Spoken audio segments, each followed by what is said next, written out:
is Bear Saragusa, and you are listening to the Hunting Hound podcast presented by W Hunting Supply.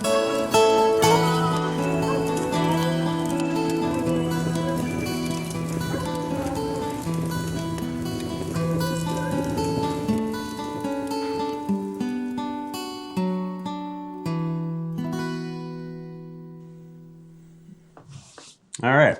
I've wanted to do this for a while. We've talked about it for a while. Been saying we should get back and do another one of these because a lot's happened since the last time we talked. Yeah, it's been a little while, right? What was that? That was a year and a half ago? Like a year and a half ago, because that was for sure. That was before you got. I think that was before you got Dude and Juanita. I feel like I had just got them. Because I remember telling the story about the breeder saying, do you want two instead? Oh, maybe that was it. Maybe they were real little, like bitty little. Yeah. Yeah, that was real quick before we go into dogs, if you don't mind. We are recording, so I want this on record. That's why I asked. Poirier or Gaethje? Oh, dude.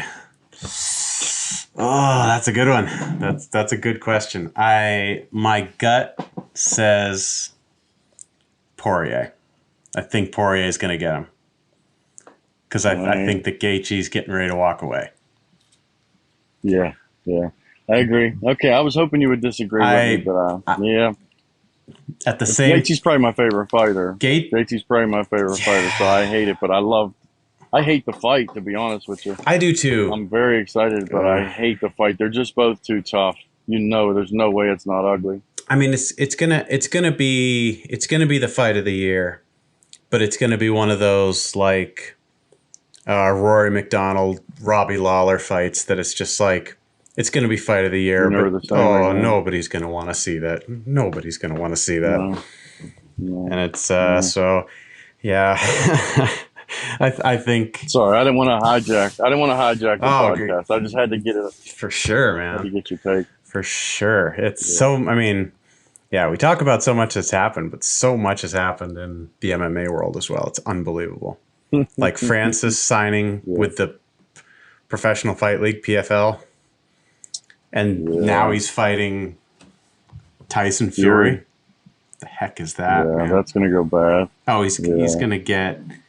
But that's the crazy thing with these big heavyweights, man, is that you can have those crazy upsets. Yeah. I don't think... John Jones is back?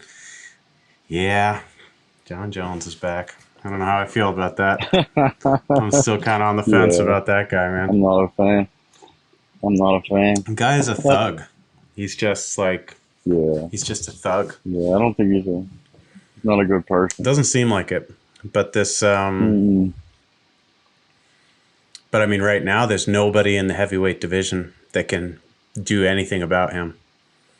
He just legit just smoked Cyril Gane. Yeah. And who's it? Pavlovich? Who's the new fella that's knocking everybody out? He got like 16 first-round knockouts or something. Right. Yeah, he just screwing up his name. He just fought last weekend again, didn't he? No, that was Aspinall. Tommy Aspinall, the English fella. He's looking pretty sharp. I want to say maybe Polish. Yeah, he looked good. He's looking pretty sharp. So no, it'll be interesting to see. I was hoping that. I was really hoping that Gus was going to hit his stride again and maybe move up to heavyweight and see what, a full big Gus could do with John Jones. But, Gus struggled with those real big guys. He was fine with John, but once you got those like little super strong guys, he hung in there, but he shouldn't have lost to Toshera. That's not a fight he should have lost. Yeah. But Gus is I follow Gus. Gus is a houndsman. Yeah, That, yeah. He got. Does he have a few of the? Does he have a few Leicas or something? I think he's got a couple of Leicas, and then he's got a couple of plots. Yeah, Okay. like big Yeah. game plots, which, I mean, Yeah. Yeah. nobody Okay. knows, which is the craziest thing. Because it's the funniest thing, because, like, people I talk to in the States who are big UFC fans are and also have hounds are like, what? He's got hounds? That's crazy. He's actually got a show here. Like, he's got a hunting show here in Sweden. Oh wow, that's Yeah, crazy. I wonder if the UFC asked him to keep that kind of stuff quiet. maybe. You wonder a little bit. Yeah, I doubt it. Dana's not telling anybody that kind of stuff. So yeah, I mean, probably all the not. shit that Connor does, and then, like, all the Exactly. stuff Yeah. that I, like Cowboy Cerrone gets into. Colby. Yeah, Colby gets into. It's like, Yeah, you know, I take back what I said. I'm sure that they did not. yeah. Yeah. No, it's gonna be exciting. A lot's Yeah. happening. I think the greatest, one of the greatest of all time, just retired. I think Amanda Nunes was one of the greatest of all time. Definitely the female goat. Oh no, hands down. I argue with people. I argue with people about the. I don't. I hate goat talk. I don't get into it, but I mean, like the Cyborg win and the Ronda win, like those are my favorite upsets. Those are a couple of my favorite upsets in history. Oh, my The favorite. Cyborg one was exciting, man. Yeah, the Cyborg one was Yeah, crazy. Well, I mean, the thing is that she took she took the two people who were not, like, at one point in the discussion for the GOAT, were like, they were the discussion for GOAT, and just yeah, yeah, manhandled them. I mean, just yeah, I mean, the disrespect was just yeah, unbelievable. You know, just yeah. walked right up to Ronda Rousey and just obliterated her. And Oh, then stood there for 2 years and 3 years, three or 4 years actually at this point, in two divisions, and took all comers. yeah, And just, that was like, yeah, no, it was crazy. It was yeah. crazy. I don't think she's a houndsman. I don't think so, but she's hard not to like, though, even as a person. Yeah, she's pretty likable. Yeah, she's just like, I'm doing Yeah, my own thing. yeah, You all yeah, can like it or not like it. yeah, There's very little posing, which I appreciate. yeah, exactly. Speaking of Colby, Speaking of Colby, yeah. Ugh, Colby. Yeah. No, it's going to be interesting. I think Usman is going to come back and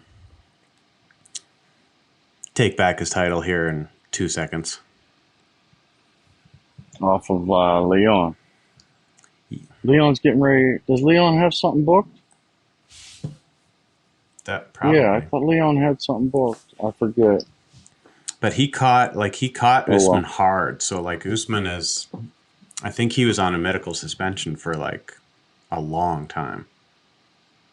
Yeah, Because when he caught him hard. I mean, and yeah. that whole thing strikes me. To me, that was the biggest upset in that division since Matt Matt Serra caught, yeah, GSP. GSP sleeping. Yeah, that's funny. And I think it's about the same result. GSP came back and just, like, basically tore Serra in half, and I think that's what's gonna happen with Leon. Yeah, Usman's just gonna go in yeah, there and just obliterate him. yeah. But yeah, no, it's funny. I don't know. There's a couple of other. I guess there's a couple of other pretty solid up and comers in that division. That's always been the division, though. Like, it's in terms of just, like, man eaters. That's been the division. That welterweight division has just been gnarly. The level there has been Yeah, tough dudes. so high. Yeah, I feel like that over the years, though, that man eater division has been going down. The weight has been going down. Hmm. Like then it was 55, with the Khabib area, and now like some 145ers like Volk and and some of them dudes at 45, man, are really tough. So, the competition is steep in that division I as mean, well. when So, you've got guys that weigh significantly less than our wives that are capable yeah. of knocking each other out, are hard Yeah. enough hitters to knock each other out. Like I Yeah. remember when they used to talk about like the featherweight division and the bantamweight division and be like, you know, these are the divisions where you see the real skills, where it's the big game. They're not big enough to knock each other. Like I remember Rogan saying shit like that. Like these guys don't have the power And then to, you, and then you got guys like, yeah, TJ Dillashaw that just came in and just tore people's heads off. oh, man, I love TJ. He was good, man. Then you got people like Rose Namajunas knocking out Joanna and knocking out Zhang Wei Li. It's like, wait, you can do it at 115 as a Right, female, exactly. you know? Oh, it's unbelievable. Yeah. It's unbelievable. So, Welcome to UFC Unfiltered here with Bear right, Saragusa. exactly. Yeah. We're Yeah. just Bear Siragusa, Stephen Kichta. We're just gonna we'll break it down for you. But the funniest thing Yeah. I had this like I still pay attention to it, but clearly not well enough because I saw recently that that Andrei Arlovsky just booked his next fight. How long has that guy been active? Yeah. That's crazy. I I watched forget the numbers. him knock out Tim Sylvia for the heavyweight title in 2000. I watched that live in college in 2004. Is he wearing the mouthpiece? Did he have the He had mouthpiece with the the mouthpiece fangs? with the fangs. Yeah. Yeah. Yeah. Oh god. That was man, that was crazy. Crazy Yeah. times. Yeah. Crazy times. Yep. But anyway, we probably have like one listener left at this point. But that's Yeah. all right. It's good times. So 3 left. Three left. You, me, and one other person. Yeah. Yep. Yeah. So, but yeah, last time I talked to you, you had, I guess, you just gotten those pups, Dude and Juanita. Yes. And now you've got a bunch of pups. Baracho. Yeah. So I had I had Baracho, Tigre, and Nairi, all 3 plots.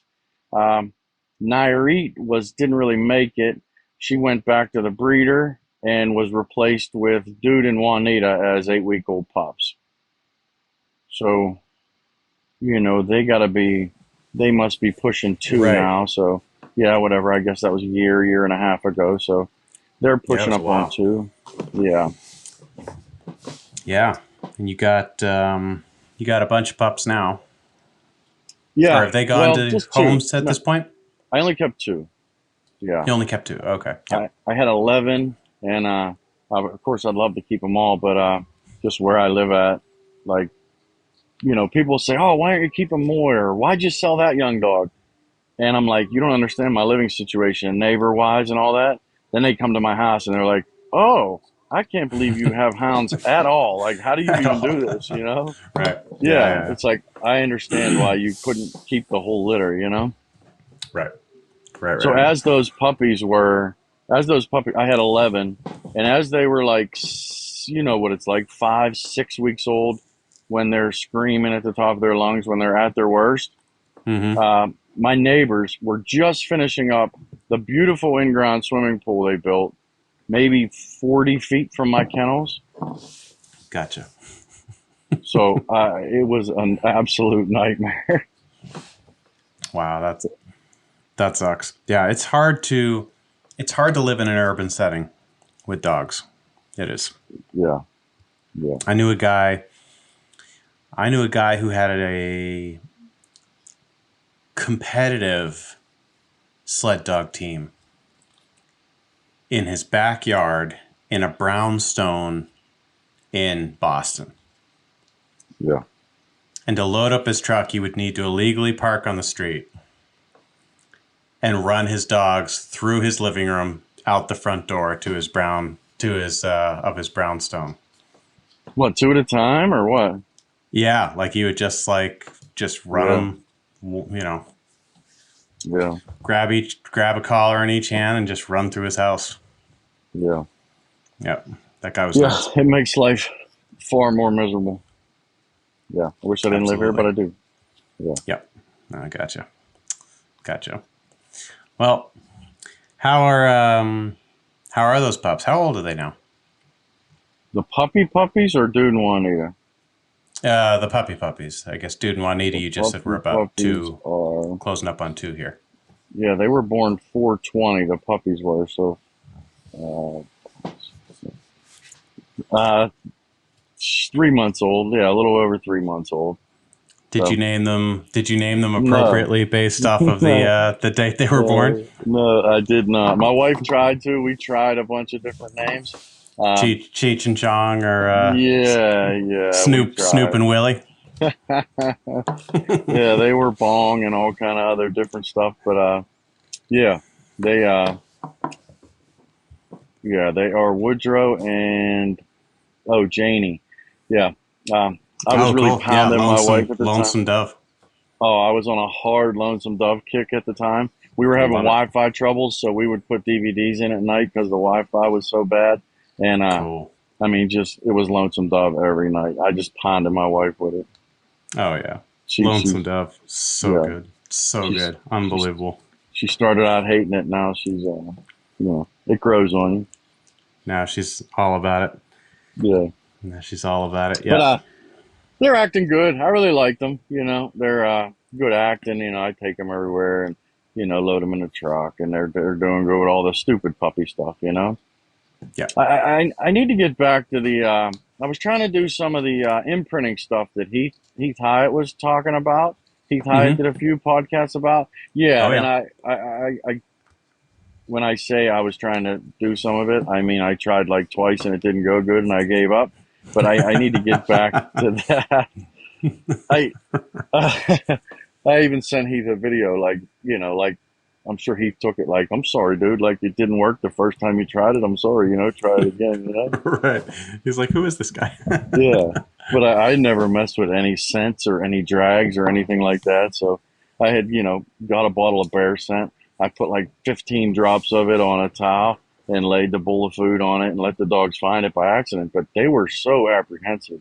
They wanted no parts of that towel or that bear scent at all. And Right. Because they were just like little guys at that point. Yeah.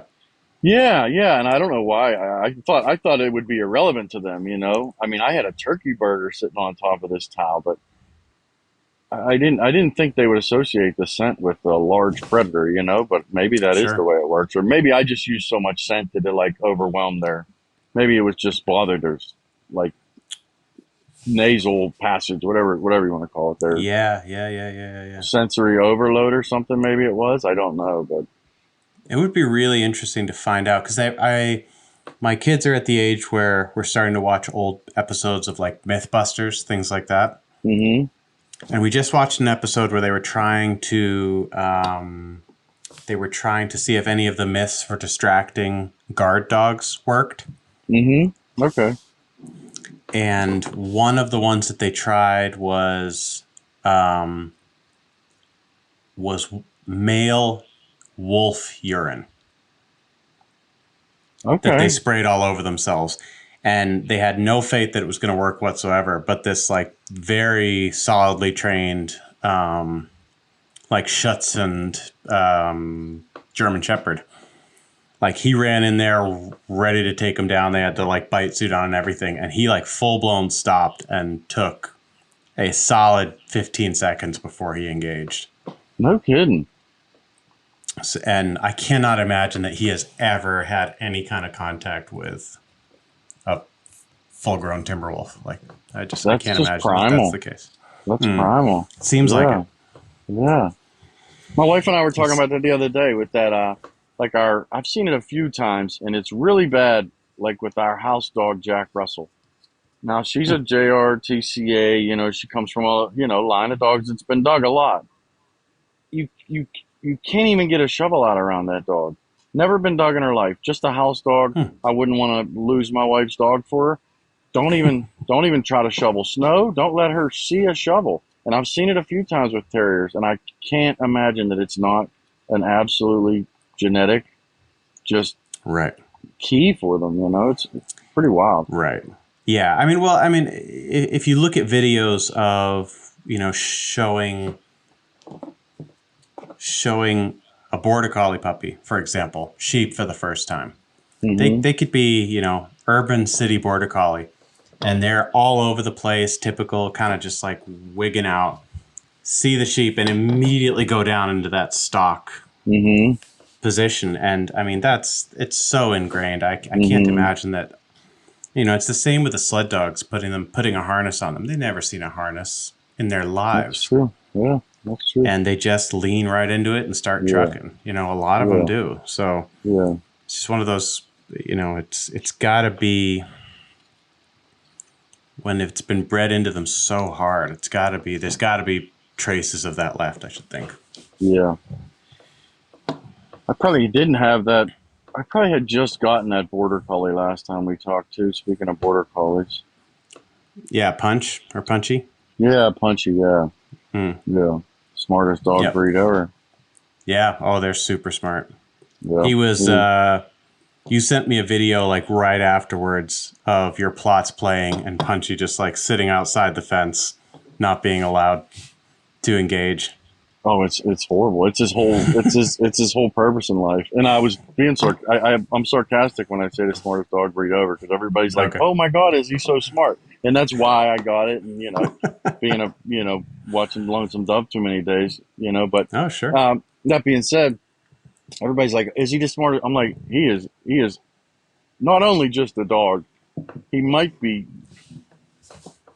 lower than average in intelligence when it comes to dogs. I'm like, he's just a dog, man. He is just a regular ass dog, man. He's not that smart at all. Like, but what he thinks he's doing is, he thinks he's the yard's partitioned in half. There's the upper part of the yard. I know I've sent you a few videos. He Mm-hmm. thinks he's keeping them up there, And if they Right. come by that gate, I mean, he lets them know that they need to stay behind that gate. But if I actually open the gate, he just like he backs off because I think he knows his limits. He Yeah. knows which side of the fence he's on. Right. Exactly. Yeah. That's funny. Oh, that's funny. Yeah. Yeah. No, I think it's, you know, and you and I talked a bunch about this the last time, the value, because you and I have that a little bit in common is we've trained so many other types of dogs Mhm. before we got into the hounds Mhm. that you know, that I think in some ways, and, you know, we talked about it, but in some ways it's like we came into the hounds probably with some bad habits, Mhm. but also we came into the hounds bringing maybe a little bit of a different perspective. Yeah, And definitely, definitely. I do think that there's a value. I know at least I lean heavily on the experience I had training obedience and sled dogs and sheep dogs and things like that. It's probably one of those you don't realize how much. Maybe you don't realize how much you're bringing with you. That is such great information, and you also don't realize how much you're bringing with you that doesn't apply, and it's actually the exact opposite of what you think. You Right. know, like I said something recently, online or whatever. I said, when I had beagles, I thought I knew something about coonhounds, and then when I Mm, had coonhounds, I was like, oh, I was wrong. And then but I thought I knew about bear dogs. They're just a big stinky. How hard are they to catch? You know what I mean? Like I thought I knew. right. I don't. If this dog don't tree, this coonhound won't tree. It'll make a great bear dog because you can see the bear in the tree, and they'll all tree on a bear. Right. I was wrong. You know what I mean? Then I thought I knew about bobcat, and I'm like, you know, oh, bobcat's this or that, and oh, I was wrong about that. Right. Half of what I brought with me didn't apply. I don't know. Right. The more you learn, This more you realize you didn't know.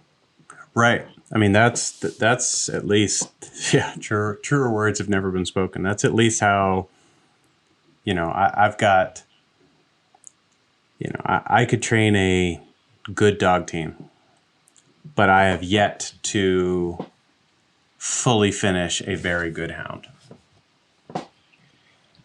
Yeah. Well, I'm sure that's other life commitments and location that's causing that. You would do just fine, I'm sure. I mean, That's potentially, but I don't think that's maybe. I put quite a bit of my time into it, and I'm also, based on what I'm trying to accomplish, the location that I'm in is pretty good. If I was hunting bears or something, it would not be ideal. But trying to finish a foxhound,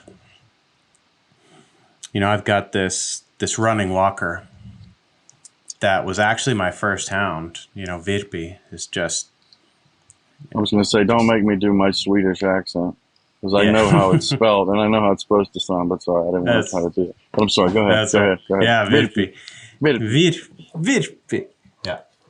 No, so she's turned out to be, like, inexplicably, after all of these years of just me being like, I need a better dog than this. When I first got her, I was like, this isn't good enough. I need to get another dog. She's inexplicably become my, I'm standing here now 5 years later, almost 6 years later. And Mm-hmm. she's my main dog. She's my go-to dog at this point, Okay. which is cool. I mean, it doesn't bother me, but at the same time, she's got qualities that I'll never get her over. Mm-hmm. And I was getting real close with Dan. Dan was a better fox dog and badger dog than anything I've run before or after, with the exception of Eric Pardelow's dogs. Okay. His dogs are something else, but Dan was, I mean, just blew everything else I've hunted with out of the water. As far as track speed, as far as hunt drive, as far as just everything. I mean, he was crazy right? cold nosed. He was crazy cold nosed. So I could start him on a track, but both Buzz and Virpi are kind of the running types. And they'll frequently blow out a turn, just that they'll just keep trucking for, 20 yards, 30 yards before they realize they've lost it and go back and have to kind of work a little bit. And then they lose it on the check and have to do some work. Mm-hmm. Dan, I could put him on, like, I walked him past tracks that were snowed in and it hadn't snowed since the day before. And he, like, ditched me, went back to that track, and after 30 minutes of grinding, got it straightened out and, denned that fox. Yeah. So he had just great ability to navigate obstacles, had no issues jumping over fences, no issues crossing rivers. Like, he was just super, super solid. Now you obviously have an affinity for the plotts. Do you consider being your main game being fox? Do you consider just sticking with the running walkers? Why mess with the tree dog like the plotts? Do you have thoughts on that?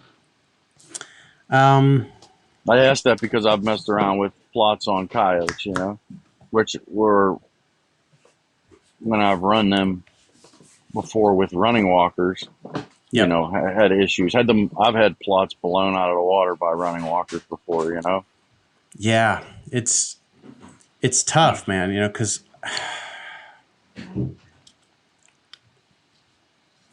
I love the plotts.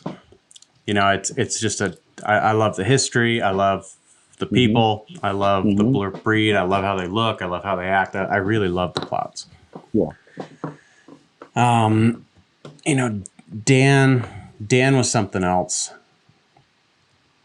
because he brought sort of some of those stereotypical negative aspects that people will talk that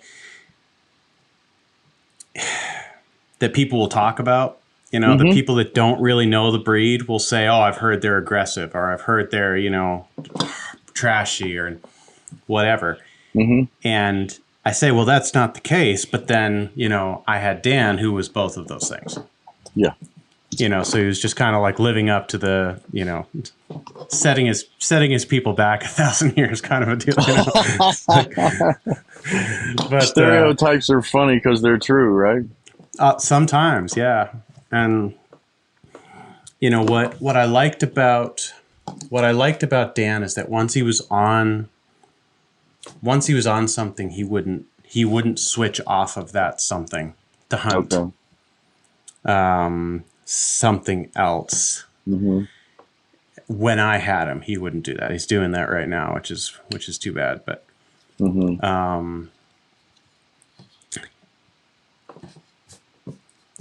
and he was fast enough, so he wasn't a pot licker. Okay. And he was fast enough to keep it exciting, but he wasn't so fast that he was denning them after 10 seconds. Mm-hmm. Dan would open up early-ish, whereas when Buzz was at his best, and Vitby has a little bit of the same quality. They're a little quieter on the trail. Okay. And they'll locate when they're more or less right on top of whatever they're running. Mm-hmm. Within 100 yards maybe of what they're tracking. Then they'll open up. Okay. Which makes for some very explosive, very short races because the foxes don't realize they're being trailed at all. Suddenly they hear something open up and they'll den immediately. Yeah. Which I don't like. A lot of guys like that. A lot of guys with terriers will, they'll love a dog like that who will den multiple foxes in a day. They'll go and throw some clothes over the entrances to the den and then go back with a terrier on the second half of the day. Yeah. And, blow those foxes out of there. Yeah.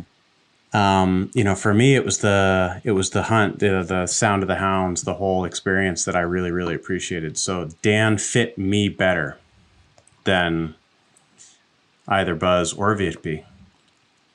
But, I don't think Dan would have fit anybody else that I know over here. Mm-hmm. Specifically for that the reason he fit me, the reason we worked really well together is the same reason why he probably wouldn't fit anybody else. Yeah, I hear you. I remember you talking recently about some of the issues you were having with him. Yeah, I did that podcast with the guy who took him, and he agrees with me that there's more hunt in that dog, like an absurd amount of hunt in that dog. Mm-hmm. And he's grittier than he's the grittiest thing I've ever seen. But at this point he's kind of punking John a little bit. He's running Moose and kind of messing with him a little bit. I didn't hear the John episode, actually. Okay. I didn't get a chance to listen to that one. More recently you were talking about some of those issues. Maybe we're talking about Jason, maybe. Yeah, or Jared. Jason or Jared, probably. Yeah, we talked a little bit to Jared about it recently. You're right. I'm sorry, Jared. That's who it was. Yeah. So, but I think, ultimately the plots do have some qualities that I would prefer not to have in a fox dog. Mm-hmm. One of those qualities is that they're not necessarily hunting to catch. Mm-hmm. They will hunt to catch on bear, they'll hunt to catch on cats, but neither bear nor cat are traveling like a fox will travel. So like Dan was as good as he was never within, until they got tired and denned, I would be surprised to find out that Dan was ever within, 200 or 300 yards of what he was hunting. I had some races this winter, and I don't want to call them races. I had some tracks or trails this winter, and even this Mm, spring. Let's say maybe on bobcats, let's say maybe coyotes, and and like you said, I mean, I did 4 or 5 hours of a chase, and I don't even know if we were ever jumped, and if we were jumped, we weren't. Now with trailing conditions, I can make excuses this day or that day, and then I get a couple road runners.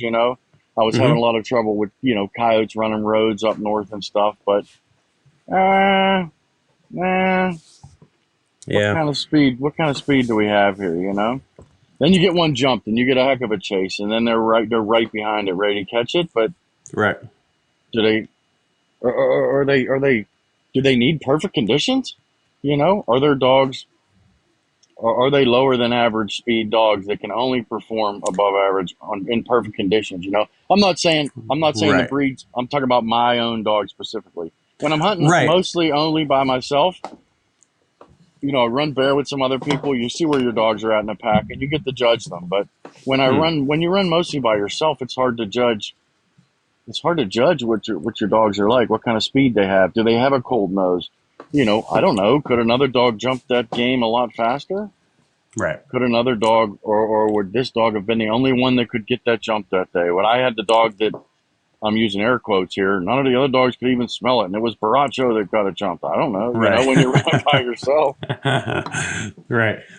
That's the stuff you tell yourself when you're by yourself. It's like, oh, this oh, is trust me. no, no one else could have done what we did today. Yeah, exactly. My Instagram caption will reflect as well. Yeah. No, but I Yeah. wonder about that too, and I wonder a little bit not about the plots specifically, but about the plots that I have had, and I'll only speak of the I act like I've had a bunch. I definitely have not. I've had Dan, and now there's this pup Amos, who reminds me just in kind of how he is quite a bit of Dan, but Hmm. he doesn't have that aggressive streak. Okay. I mean, Dan had that from like the second he got here, and now Amos is 8 months old, and does not in any way have the aggressive streak. He's great with Hmm. people, great with kids, like no issues there whatsoever, which I appreciate. Yeah. Yeah. Absolutely. But at the same time, I do wonder a little bit, whether whether the plots are just slower, period, or whether we kind of need to make a distinction between like competitive coon hound plots and big game plots. 100%. I'm glad you brought that up. Yeah, yeah, I agree 100%. Considering I have what I have is mostly coon blood.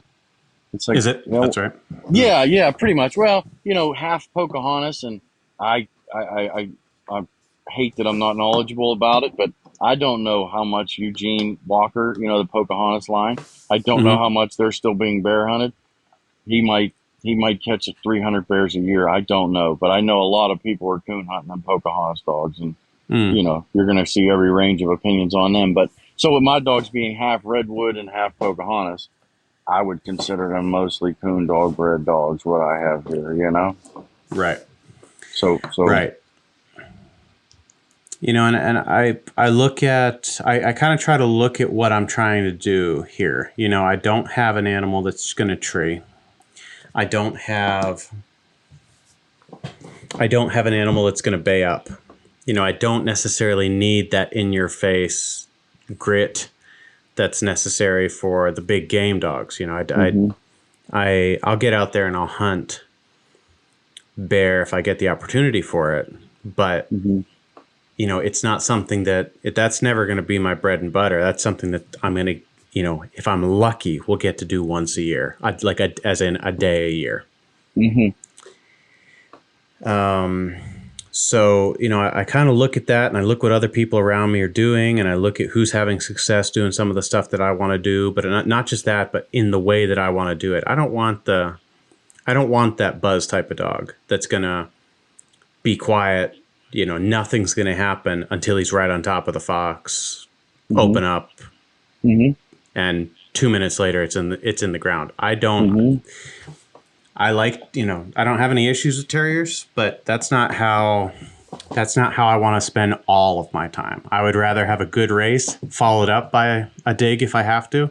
Hmm. But ultimately, I don't want to spend all of my time digging. And Buzz is like an all your time digging dog, or was When before he flaked. as I'm struggling trying to catch a bobcat, last year, and people come, buddies or somebody online will say to me, well, so and so, just caught one with a cur dog, and it's like, yeah, I know, you know,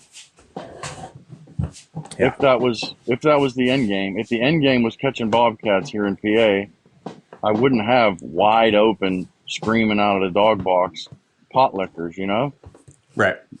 and bobcats are gone. I'd like to try to develop, the hounds that have the speed to catch the cats even while they're opening, which I'm getting close. But uh, yeah, silent dogs are gonna, you're gonna.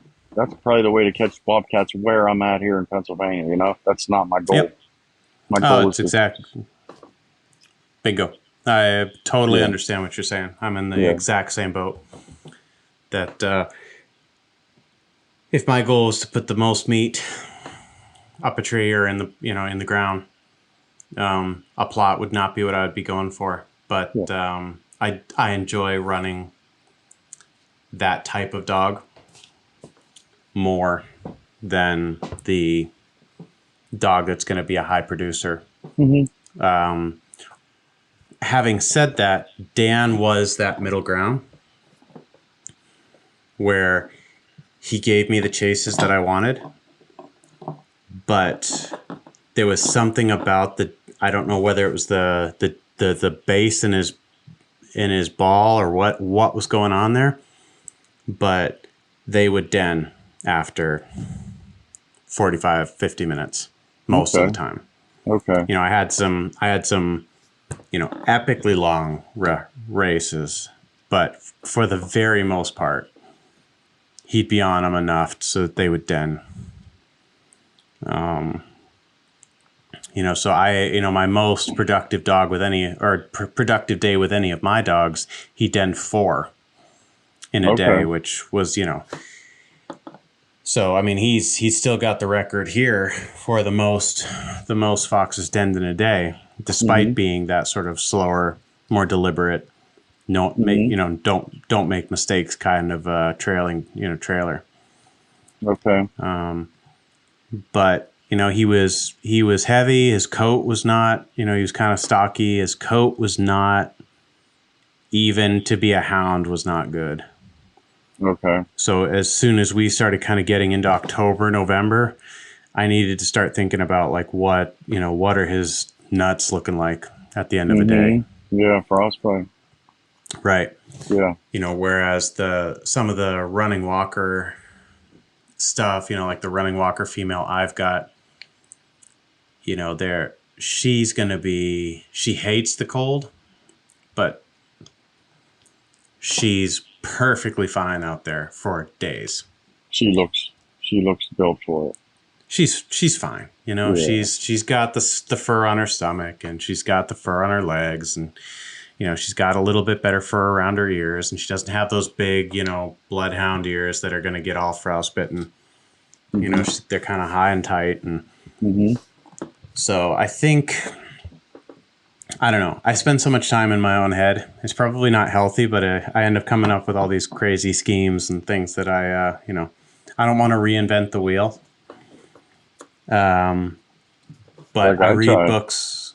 Well, I want to talk to you about that. Yeah, Yeah. because Yeah. the what I've got rolling in my head right now is that I was originally going to breed Vitby. Originally, way back when, to another running walker who I'd hunted on and liked him a lot. She never came into heat for years, like hopped over heat cycles for years. Really Hmm. hard to gauge. Hmm. So that dog passed away, and then I was going to breed her. I was hoping to breed her to another dog that ended up getting cancer, and our heat cycles are still really weird. So I now have this kind of like, I don't know. I've been reading a little bit too much slash ranch hounds Mm-hmm. and a little bit too much Dub Evans. And I'm like, Yeah. well, running hound and plott. Maybe I'll get the best of both worlds here. Yeah. How's that for a segue? Yeah, that's good. Tell me about your puppies. Well, that was kind of, this to go back to the beginning. We were talking about a little bit ago. You were talking about what you planned to mostly run, and not having any tree game. As far as what line of plot would work for you, you didn't really need the locating ability or any of that. When I Yep. was first looking to get my first plot, a guy told me, he goes, if you're gonna mostly run coon, man, you gotta really choose your words carefully with the plot community. So I'm kind of trying to watch what I say here. But if you're gonna mostly run coon, at least have half of what you would call, I guess, coon dog blood. Make sure you have that locating ability. You might Oh be yeah. disappointed.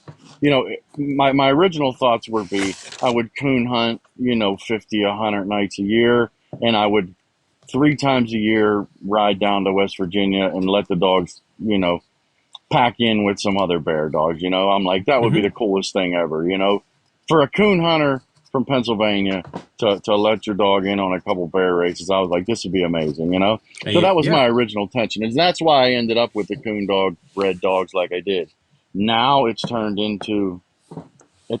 Currently, over the past 2 or 3 months, I've kind of decided to stop running coon at all whatsoever. Why I have, that's a whole nother topic. Mm. It rhymes with schmiotes, but we can get into that Yep. if you'd like. But I'd yeah, love. I might need to refill my drink before we get into that. Before we get into that topic, but yeah. So I was struggling a little bit. Seemed to be doing more trailing than I was doing catching on bear and bobcat. I had a rough bobcat season. Our bobcat season, the actual harvest season, is only 3 weeks long. Sorry if I'm rambling here and if I'm not answering the original question, but no, please. This is the my podcast has been referred to as the Down the Rabbit Hole podcast. Okay. So go okay. Rabbit hole away. So the bobcat season here is only 3 weeks long, and we don't have a great population. Okay. I can't even harvest them here where I'm at. I got to drive about 2 hours north to even get into a unit where you're allowed to harvest them, and the population isn't great, so you're kind of relying on snow. So I had a lot of decent chases this year, but really the last week of the season we had good snow. I got in with a fella in a really good location, and man, we just had some amazing races. Cool. Just like this is what I've been trying to do. We're shooting at bobcats. We're running multiple bobcats.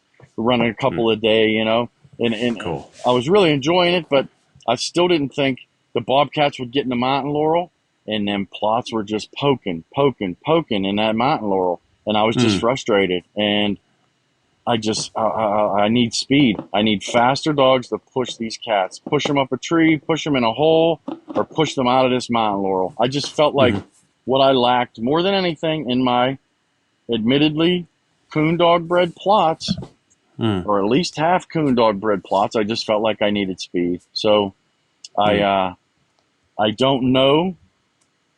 Sorry. If I had access to faster big game bred plots, that would have been the route I would have went. I asked around a little bit. I didn't ask the right people enough times, I guess, or I didn't have the right relationships made. I decided to go with the Kemp dogs, and I heard enough people say to me. I heard enough people say, "Man, when I added this blood, I went from trailing to catching." And that week after bobcat season, when I made my decision on what I was going to breed to, it was like someone was talking to me. It was like they were saying it they were describing my story. So Can I ask a quick question? Yes, sir. When you were like killing it, it was going like you wanted it to, multiple bobcats a day. Was that with Kemp? No, Did you have some no, Kemp no, stuff there right then, or was it nope. just like your dogs? Just everything was clicking. That was Baracho, Dude, and Juanita. Yeah. Yeah. But I felt like they could be going faster. We were running Right. bobcats. We were getting shots at bobcats, but I wasn't catching any. Right. I was spending a lot of time trailing, Right. which it was good running for me and my little pack of plots. But I think I should have been doing better. Hmm. Once Okay. again, Yep. I've hunted in enough areas throughout the country to know that do not compare you or your dogs to somebody from a different region. It's foolish. Oh, I mean, I wouldn't. I've gotten into trouble for comparing myself and my dogs to my neighbor's self and his dogs, and so yeah. No, No, I don't mean I I don't mean putting another person's dogs down. I mean don't compare yourself. Like right. I had I people get what telling you mean. me, Yeah. yeah, I had a friend. I was we were kind of sharing coyote dogs back and forth, and I had never hunted out in ag country out in Indiana, Hmm. out that way. He was from, and he's like, man, your dog. If you're getting a 6-hour chase, man, your dogs ain't fast enough. You need faster dogs. Hmm. Man, I'm like, I guess so. You must be right. You're catching a lot more coyotes than I am. Then I get out there and their woods are, a 50-yard patch of woods and then, a 400-acre cut cornfield, it's Right. all sight chasing. And I'm like, Right. oh, now I'm done comparing myself to you and how you do out here. Right. I'm Right. not I mean, saying, and go ahead. Sorry.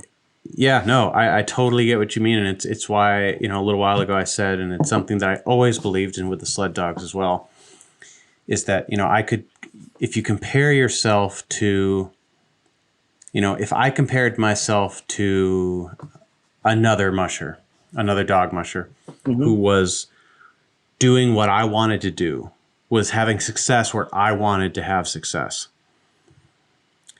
There were a lot of guys that would then go and breed to that guy's dogs or that girl's, gal's dogs. But I never understood that because what I want is I want to breed to dogs that are performing at a high level, doing what I want to do, but also doing it the way that I want to do it. Hmm.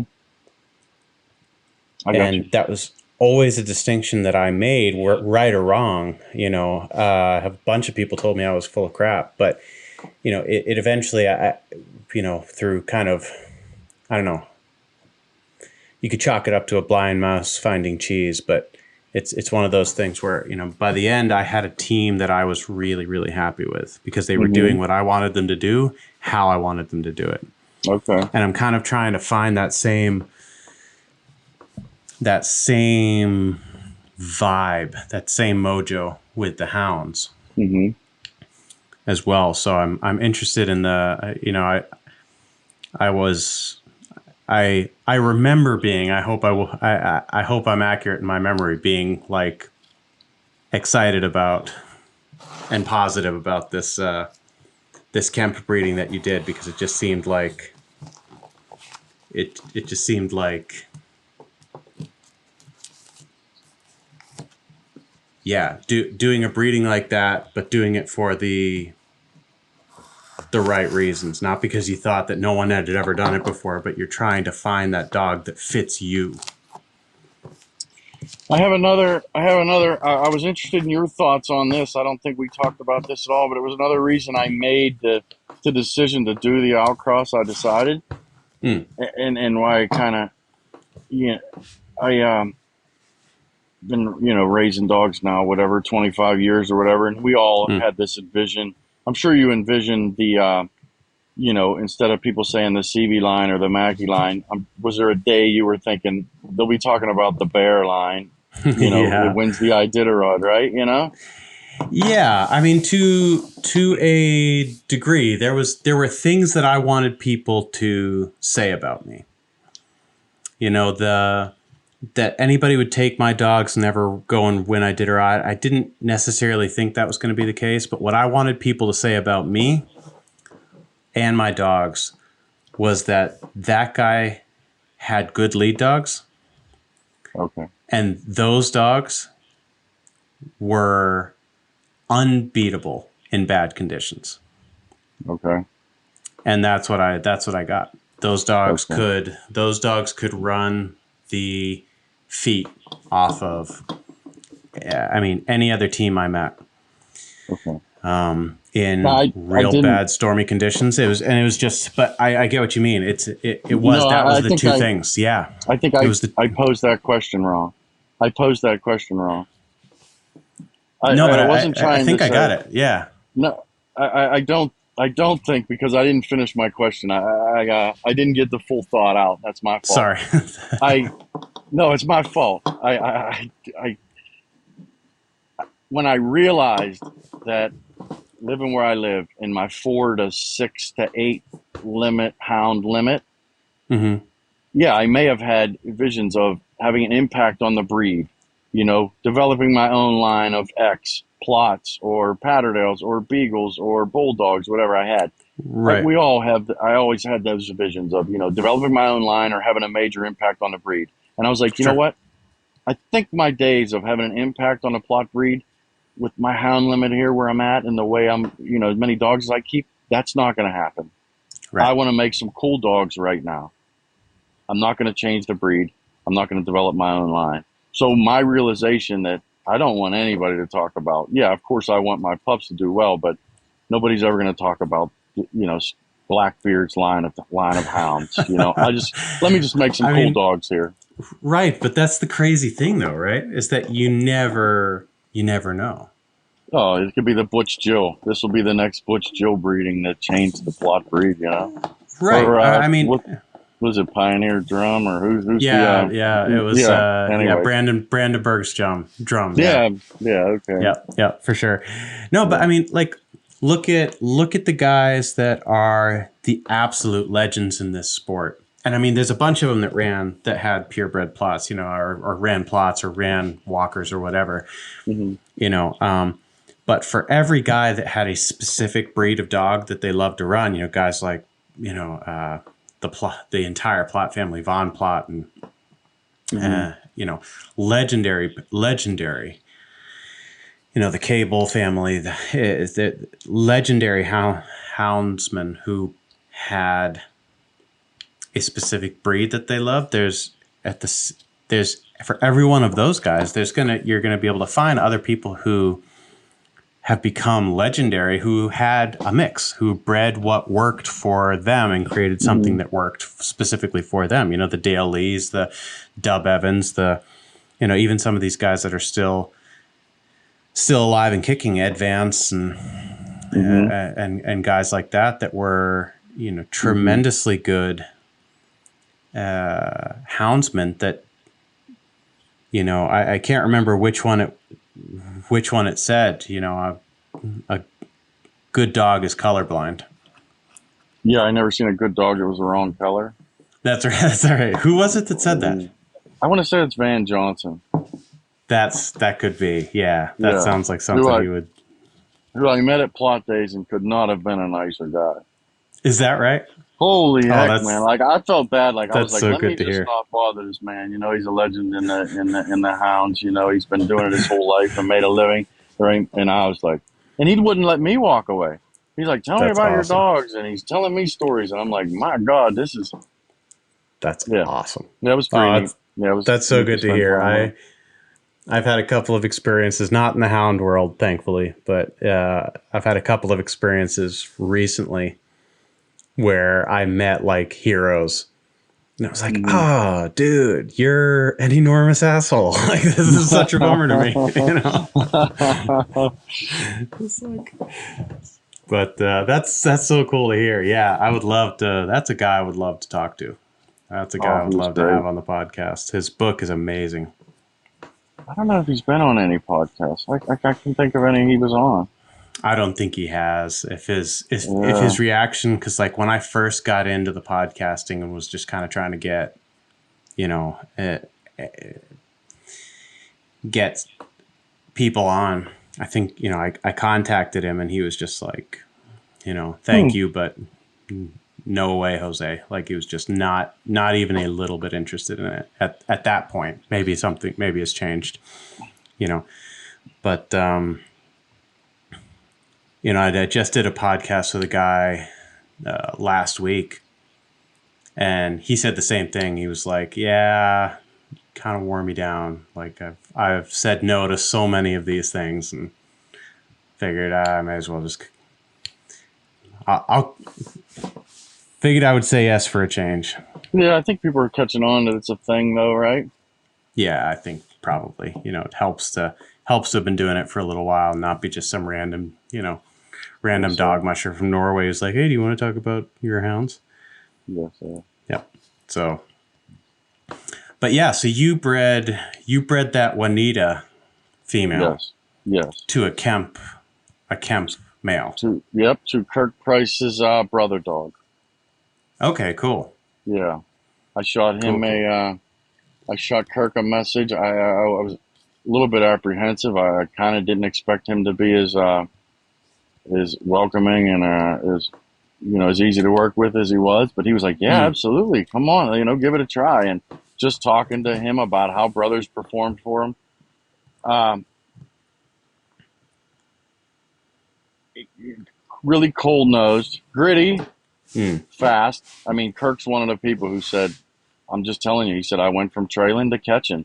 When I Hmm. got brother and baby, their litter mate. I think he had mostly pot liquor blood before that. I'm not sure if Mm-hmm. Kirk started out with plots too. I know his old partner from Untamed had started out with plots, but he said that once they started messing with them Kemp dogs, they really went to catching. And Right. Hmm. after I did the breeding, that's when I start getting all the messages about how horrible the Kemp dogs are, and they can't smell they couldn't smell a bear in the Walmart parking lot and that. But uh, I was really happy to hear that how cold nosed Kirk says Yeah, brother is. I like a cold nosed dog. I like cold I trailing. do too. I love to I watch a do dog too. cold trail for an hour and a half and then jump, and Yeah. that's neat. I don't know about an hour and a half. That's a little bit long, but I Just the like to see feeling a like dog you've work out you've in a earned it. cold trail. You've earned it. Yeah. Yeah, I yeah, I get that. Yeah. yeah, But I mean, that's it's one thing I've found in the dog world, but and it rings just as true in the hound world as anywhere else. Is that if I didn't do anything, if I needed to have unanimous approval for everything that I did, I would never be yeah. able to do anything. I got you. I got you.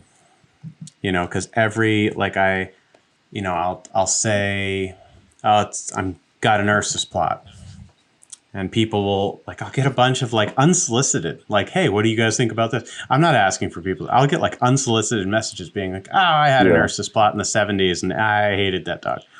yeah, And then it's like, well, okay, I've got a running walker, and they're like, "Oh, why would you get a running walker? They're the most useless things in the entire world." It's just yeah, like it's everybody's got opinions about everything, and you're never going to do something that everybody's going to be on board with. Is I've just kind of, or I'm at least not. Maybe you will find that secret formula for that, but no, it's. So how old are those pups now? Because they're the pups you've got on the ground at the moment, the Juanita brother pups. like 3 months old. Okay, cool, Yeah, yeah, they cool. ain't ready to.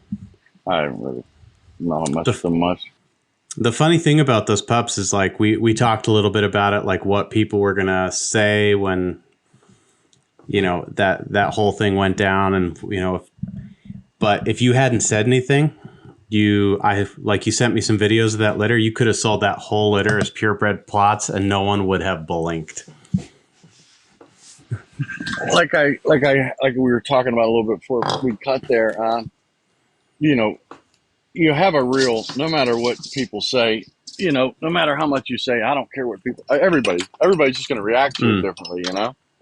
And I got to be honest. I had a little bit of a. I had the cannons Mm-hmm. loaded. I had cannons loaded. Go ahead and tell me what to do with my hounds. Right. Cannons, cannons loaded, and I just sitting there, waiting by the phone for the first comment. Right. You know what it makes me think of? You you care a lot less what people thought of you if you realize how seldom they Yeah. do. That because I really haven't heard a Anything. word. Not that not that I was willing to hear it or asked anybody's opinion, but yeah, it really hasn't been the blowback I shouldn't say blowback or expected, but I think you get where I'm Absolutely. coming Yeah. from. I mean, because The, that's the darndest thing is that you can do things that you expect are going to give you blowback, and you'll get nothing. yeah, But who cares about old blackbirds? right, I mean, right, basically, like who cares about Yeah, bear over in Norway? But then things that I don't yeah. expect will give me any blowback whatsoever. Boy, people will just come out of the woodwork. They will just like I'll strike some nerve on some day, and yeah, the things I expect are going to provoke people tend to not. And then the things that I'm like, nobody's going to care. It's like the things that people have a like visceral angry reaction to. There was two things I wanted to make sure I didn't do with Mm, that litter, and it's not like I was trying to market them or make any money at all whatsoever. But there was two things I wanted to make sure I didn't do. I didn't want to make it look like I was using Brother or Kirk's name because of his YouTube right. following. It would have been. It was almost well. No, I shouldn't say that. Half the messages I got were like, "Oh my God, I love Brother," and having having the outreach that a YouTube channel can bring just as much negative attention as it can 100%. positive. Yeah. So I wanted to make sure it didn't look like I was trying to use it as a marketing Right. ploy, using Right. Kirk's name and YouTube channel. And number two, like you said about I could have said they were all plots. I wanted to make it very clear. I'm not trying to pull the wool over anybody's eyes. Everybody's getting a pedigree, even though that maybe the Kemp dogs don't come registered. I want a Right. pedigree on, you know, this is what this Right. dog is. And if 4 generations from now I could have 1/8 Kemp and 7/8 plott, I would think that would be really cool. I would love it to go Sure. that way. Or maybe this litter just goes away and none of them ever make it. Who knows? But But that's the fun thing, though, is that you get these. It's the people that try, right? It's that the willingness to think a little bit outside the box, and it may be like it is for 90% of the people who actually think outside the box, that you never get anywhere. I've done a bunch of stuff that was like, oh, this is like reinvented the wheel. Why has nobody ever thought of this? And I've done it, and it's been like, oh, that's why nobody's ever admitted to actually doing this, because this was a fucking stupid idea. Pardon my language. yeah, But it's yeah, no, it's it's one of those things where occasionally you'll do something that's it's just golden. It's like that we were talking about. Dub Evans. I'm reading the Slash Ranch Hounds for the bajillionth time. hmm Breeding that plott female to, or that plott dog to that running walker dog, and it produced that brownie litter that was the foundation for his entire kennel hmm for, I mean, the entire hmm time he was in hounds. hmm And like Eric over in Sweden, I mean, what on paper, what Doberman and Doberman, Hound, like, why would you even do that? And it worked absurdly well. I mean, it's yeah, amazing, and yeah, he he loves them. loves them, and I love them. I mean, those dogs are Yeah, amazing. Eric and I, uh, Eric and I messaged back and forth a little bit about that, that breeding and Mm. those litters, and how were they? How were they temperament wise with man aggression with humans? Were they? Unbelievable. I mean, Is and that right? I won't say that that's because that's just how they are. Eric is an That's the point. I extremely, knew where you yeah. were going with it. Eric is an He extremely, seems like a tough dude, well, right? he's incredibly tough. he's got every bit as much grit as his hounds do, but he's also an extremely intelligent trainer. Yeah. Um, Okay. Having said that, his dogs are there's I'm behaving because I'm supposed to behave, and then there's like the I'm behaving because I or I don't know. There's a difference between a dog tolerating you because it's expected to tolerate you, and a dog tolerating you because it actually likes you. It wants It's to. actually like. Okay. And Eric's dogs, he does such a good job training them. So I think even if there was some man aggression there, I don't know that it would be allowed to come out necessarily. So that's why I asked you. That's why I asked that question. So as we were messaging back and forth, I explained to him, like we talked about my last podcast. I did not grow up in the country. I'm not from the country. I grew up in Mm. downtown Pittsburgh, inner city, city of Pittsburgh address, south side of Pittsburgh. Had a Hmm. paper route. There must have been 8 dogs, 8 Dobermans on my paper route, and they literally terrorized me. I got chased. I got harassed by them every day. I mean, I had nunchucks in my paper bag, mace. I mean, it was a constant battle for me as a 11, 12-year old kid. It was like a horror movie. I was terrorized by, and they were all That's Dobermans, awful. like probably 5 or 6 different houses that had them. And I messaged that to Eric, and I said, "I'm sorry, man. I'm sorry I can't get into your Doberman thing, but I'm really traumatized by that breed. They terrorize me." And his message back, I would have to read it, but to paraphrase it, it was because you ain't tough enough. You know what I mean? Like, I don't want to say that's what Eric said to me, but it was like whatever he said, it emasculated me. I was like, "Damn, Damn. man, he's so much You, tougher than me. He got a whole pack of these son of bitches, and I can't I even mean, be it's around them." it's amazing. It really is amazing. They're such nice dogs, but I think that you gotta, it's one of those things where, I don't wanna disrespect the dogs themselves and say that they would be Mm-hmm. maniacs if Eric wasn't there, because they're just nice Mm-hmm. dogs through and through. But at the same time, I don't want to disrespect Mm-hmm. Eric's skills as a trainer, because what he's able to do with those dogs is really, really remarkable. I mean, he's got a control Mm-hmm. over those dogs that is unbelievable, without them being like these browbeaten, suck up, sort of behind your back, messing around type. But they're not these sort of skulking wretches. They're these really well adjusted, Mm-hmm. nice dogs that he Mm-hmm. is just able to get so much out of it. It's really, really fun to watch. Um, Mm-hmm. but again, it's kind of what we're talking about here. Is it's like that. It's amazing that worked, because it shouldn't have. Mm-hmm. But he's now multiple generations in,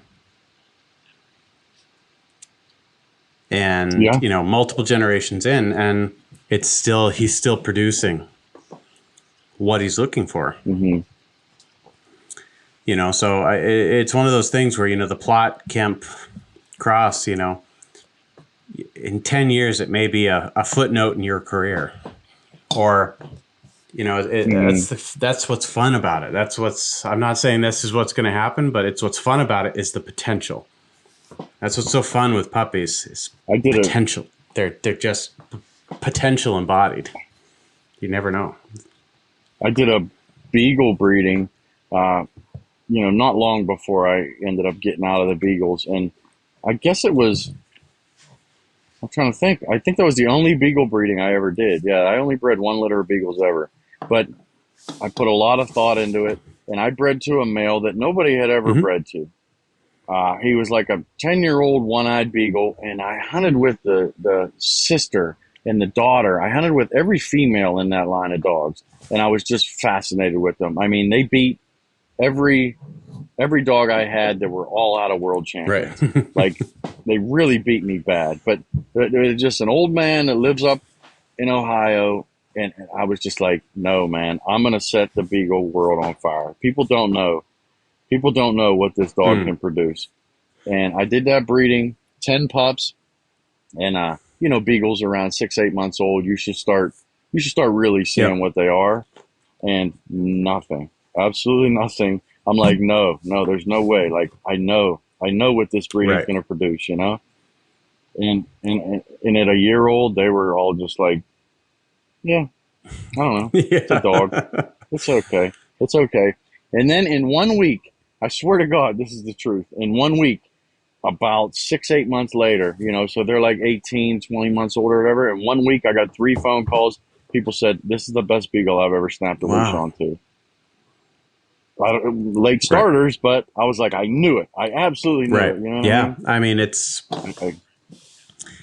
I think that when you're just starting out, in a new, with dogs or with hounds in a new sport, whatever, I think there's something to be said for kind of hanging back, hunting as many different things as you possibly can. And if you like something, not then just being like, oh, well, I'm definitely a plott guy, or I'm definitely a, Halden hound guy or whatever.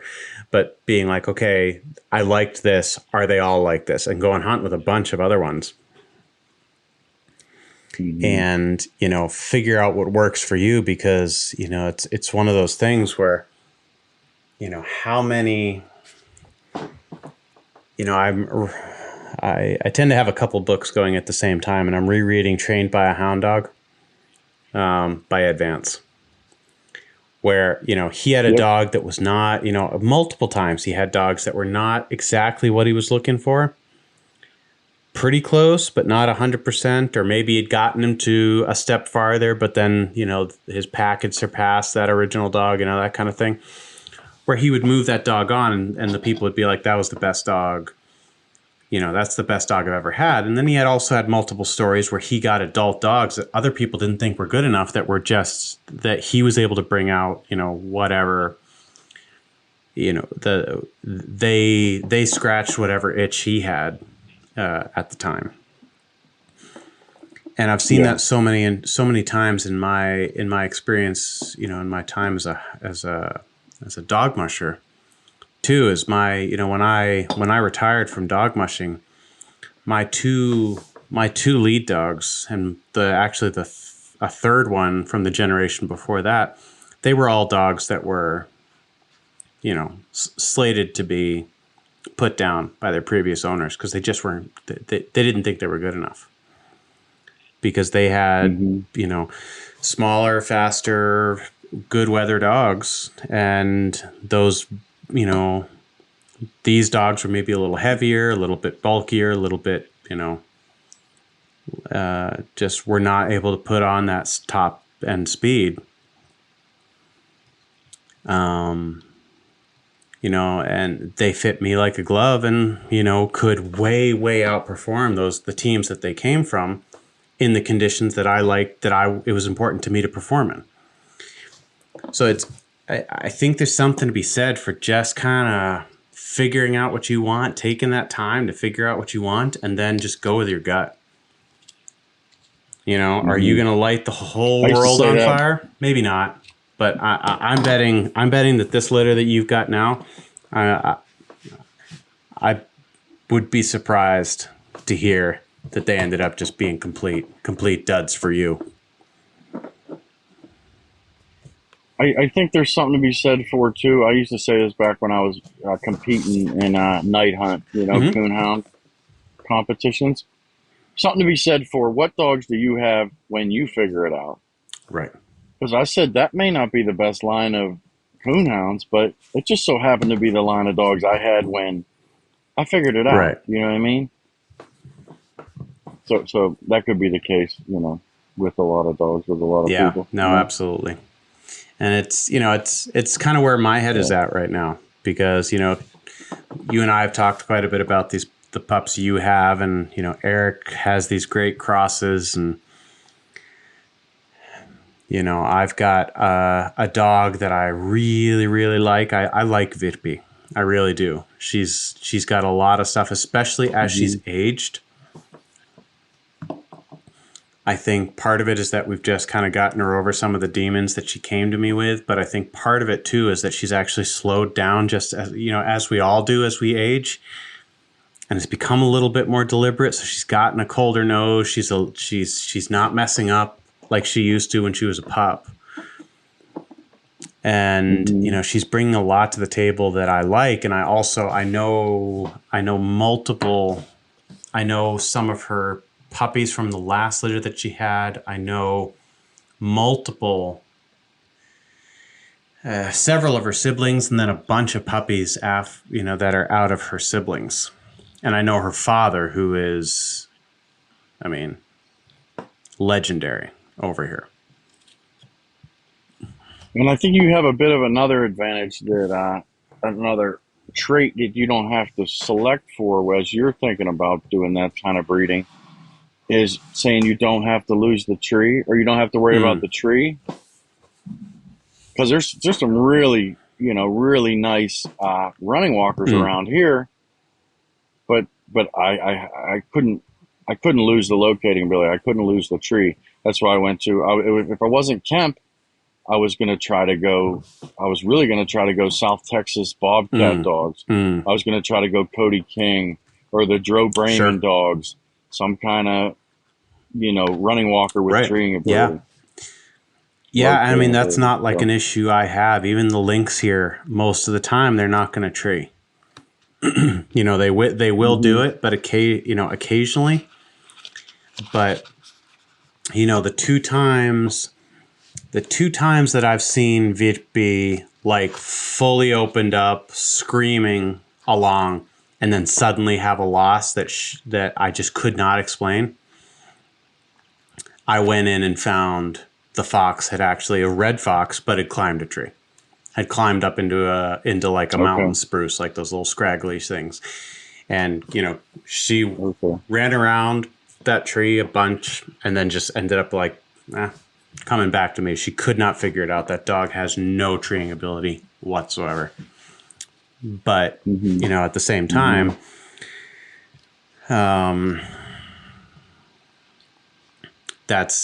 I agree with you there, that that's not something that I need, because the only time the treeing ability, of all the foxes I've run over the years, that's happened twice. If every 5 years I lose 2 foxes because they've climbed, I can live with that statistic. Even if you had a dog with the instinct for it, if you're only, going to come treat twice every 5 years, it's like, do I want to put in the effort to include that in my breeding program for those 2 foxes, or do I want to focus on, sort of whittling down my criteria to sort of key things and breed on those key things that sort of make a bigger difference to me. And it's so I'm playing with the idea at this point of maybe doing a slash ranch, Blackbeard kennel type of deal. And, I think Brett Vaughn and Brett and Cody beat me to it a little bit. They're one of the ones that got me on it. Yeah. They've been messing around a little bit, chasing different things. Oh, sure. So. A bunch of people have too. It's same but different. Yeah, they're not the first. We're not the first ones to think of it. But the funny thing is that those are those guys are on the West Coast.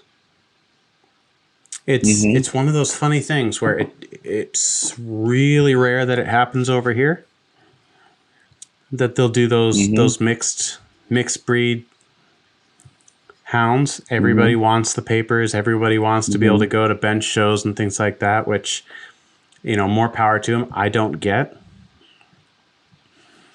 I don't like doing that kind of stuff. It's just not my deal. Mm-hmm. I've done it. I don't enjoy it. But it's, Mm-hmm. I talk to people from, yeah, BC or, way out west, and, lion hunters and stuff like that. Mm-hmm. I don't know that I've had anybody on the podcast that hunts like lions out west, that hunts purebred dogs. Maybe a blue Mm-hmm. tick guy. That could be. Yeah. But otherwise, it's like, Becky Dwyer's got dry ground lion hounds mixed with beagles. It's like Brett Vaughn has, Mm-hmm. some mixes, and I just don't see it as often and maybe I've just not come into contact with the right guys. I know like George Lambert has kind of a mixed. He does his own thing for sure. Yeah. Yeah. Yeah, that's big West Virginia, Virginia. It's a lot of gray dogs Yeah. down there. Uh, Not to go down another rabbit hole, but as you talk about out west and paper dogs, this is a real rabbit hole, but it's something I've always Hmm. thought was interesting. Warner Glenn. I'm a Warner Glenn fan. I Oh, love Warner who's Glenn who's stories. not a Warner But Glenn when you fan? talk about, I'm seriously like, yeah, yeah, if you're not a Warner Glenn friend, you're right? If no you're not friend a of mine. Warner Glenn fan, then we really are not going to have much to talk about. I don't think we're going to have much in common. But as much as the out west, and I guess it would just be, selective breeding over years and years. I guess I know the answer to my own question. I just think it's interesting. He started with competition coonhounds. Everybody nowadays is like, yeah, they bring them competition dogs out here and they're too hot nosed and it's a joke. And Warner started with House's Bali, Finley River. Is it Finley River Chief? No, I sound like an idiot. Yeah, Finley River. I want to say Chief, but yeah, he started out with a lot of competition coonhounds, which I thought That was is interesting. interesting. I just talked to a guy. Actually, it was the last podcast. We're recording this one on Wednesday, and last Friday I had a podcast come out with Jesse Medina from, Yeah, yeah, yeah, yeah. It's good. super Interesting guy. interesting dude. And his father ran purebred plots for a bunch of years. Lots. Bunch of Yeah. years. Like he was Mm-hmm. like, pretty well known plot breeder out there. And Jesse and his Mm-hmm. brother just wanted something a little, wanted something different. So they brought in some different stuff and kind of did a little bit like what we're talking about, kind of, decided to just go their own road and figure out what they wanted. And, Mm-hmm. but he was talking, I was interested in it because he was talking about, he does the lions, he does the bear, but he was talking about, all some of the dogs that he's got, some of the, genetic material that he's got, they've gone to the East Coast to get. And that was interesting to me. Okay. I forget what he was saying about Yeah, that, he was saying, I believe he was talking about Maryland. I believe he's got some dogs maybe from there, from that area. Okay. Okay. And Yeah. yeah, it was interesting to me because, I know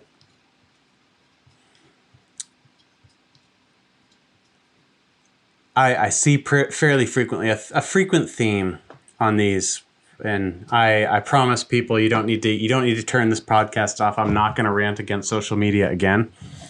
I've done that enough. A frequent theme on social media on these these hound sites is people claiming that, oh, your dry ground lion dogs, come out here to the laurel thickets and your dogs would be completely useless. And then you get the opposite. The guy that's like, oh, bring those eastern hounds over here and they'd be dead within a day. Like just sort of absurd things that people say that maybe have an aspect of truth to them, but it is interesting to me because I asked Jesse about it, and he was saying that he felt like those dogs had definitely had an adjustment period, but after a certain amount of time, they just kind of adjusted. They they audibled and just settled into a different way of doing things. But like you took your dogs, you took your pack out west. Out to Yeah, Nevada. that's awesome. But I wouldn't call that a serious attempt, though. Another attempt will be made. That was a preemptive strike, I would say. Uh, I had to pick up my son from I won't say where in Nevada, but yeah, I had to go pick him up, bring him home from the military, and so it was just 2.5 days of messing around for a few hours in the morning. It's pretty cool though. It was a goal, yeah. It was, and I shout out Steve Bourne, a local fella out there in town, and I mean, I was just dumbfounded by how welcoming he was. Stay at my house, put the dogs in the kennel. I'm like, no, but if you could just point me in the right direction, that would be just more than enough. That would be amazing. Nevada is 90% public ground, but I would like to know. Just let me know I'm in lion country, and I'll be happy with that. Let my plotts go poke around and run an antelope, And I mean, he just broke out maps and go here, That's go cool. here, go here, go here, and That's I was cool. just, it was an amazing connection, amazing. I guess part of the houndsman community, the kind of people that are much bad as you hear. There's so many, people. and that's something it's something I think that's easy to forget. We talk about the bad eggs. We talk about that we've got an image problem, which we do, but there's so many great people. I've met so many cool people in the hound hunting world, and so many people who are asking the questions to learn to try to do things at the absolute peak level. It's like people who are motivated to do the best that they can do because they're aware of the fact that if that super high performance, the price you pay for that super high performance is going to be the training and care. And I love that. It was one of my favorite parts about the houndsman community is that there's so many people are still, even super legendary figures in the hound community, like you talked about, will be like, they'll ask, what do you feed your dogs, or what do you do with your dog? It's just this, there's this great humbleness amongst the absolute majority of houndsmen. You still get that, narcissistic dickhead. But I found that that people in the hound community they're just salt of the earth, to a large degree. Yes, sir. Absolutely. Yes, sir. Yeah. Wow. Well, that's cool. I'm excited about this litter that you've got there. I think they're going to be. I'm excited to see what they turn into. I think. Most importantly, as far as that litter goes, I think I really got some in good hands. That's the number one factor right there, Boy, that's the truth. That is the truth. I got some in the hands. I offered a few to some people. I really wanted to have them, but I couldn't get, I couldn't get Warner Glenn to take one, No, I'm just kidding. But I offered some to a few people, catching 150, 200 bears a year. I would love to see a few of them in the hands of people like that. But I think I got some in some really good That's hands. awesome. I got some in Michigan. I got some in New York. I got some in West Virginia. I got, mostly bear hunters, and I'm real happy with where they went. That's awesome. So So we'll know how they make That's out. awesome. Keep me posted on that. I really want to, this female I'd like to breed. She comes into heat once every, blue moon. It's like her and Halley's Comet. It's kind of a toss up who's going to show up next. Mm-hmm. But I am gravitating more and more towards the plott grade, the grade plots. The the plott with a little bit of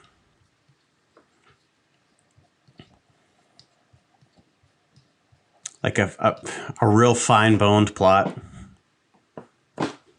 I'd be all over. Mm-hmm. I'd be all over that. Yeah. Well, maybe that's what we're going to try to make. Maybe. Here. Yeah, that's what we're doing. Mine will be back here chasing schmiotes. Yep. We'll see what happens.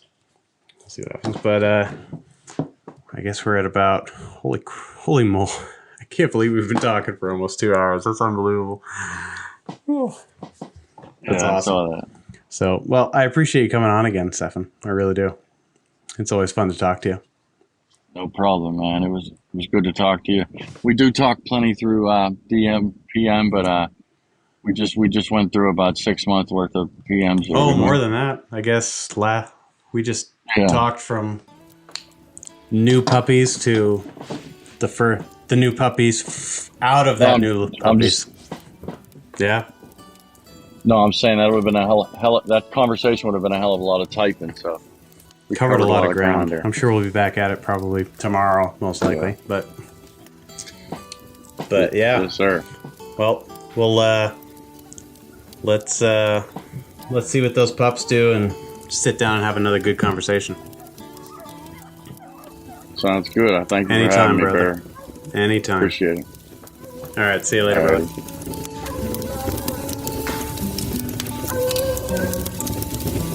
Man, I love that sound.